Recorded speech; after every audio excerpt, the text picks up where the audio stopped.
Depuis le 31 mars, on observe une augmentation du nombre de personnes à la rue ou de campements indignes, souvent avec des familles et des enfants.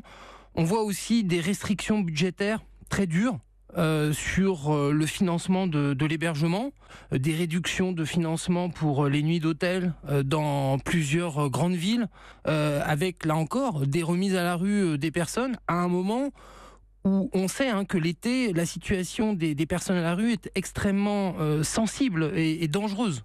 Parce que l'été, c'est une saison où les sans-abri meurent autant qu'en hiver? Bien sûr, les dangers de la rue sont aussi importants l'été que l'hiver.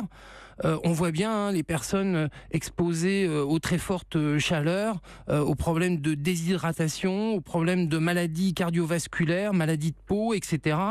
Bref, la demande d'hébergement et de prise en charge, elle est la même toute l'année. Et donc, cette politique de réduction des moyens finalement de l'hébergement à partir de l'été, c'est une politique à la fois inefficace et dangereuse pour les personnes concernées. Les personnes sans abri dont vous parlez, ce sont qui exactement? Ce sont des sans domicile fixe français? Ce sont des migrants? Ce sont des demandeurs d'asile? On parle de qui là?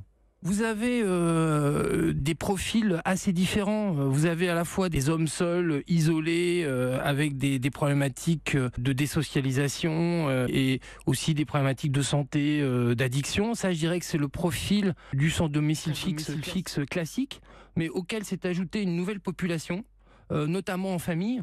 Nous, on observe, quand on regarde les chiffres du 115, le numéro d'appel d'urgence, qu'une personne sur deux qui appelle le 115, donc pour demander un hébergement, aujourd'hui est en famille.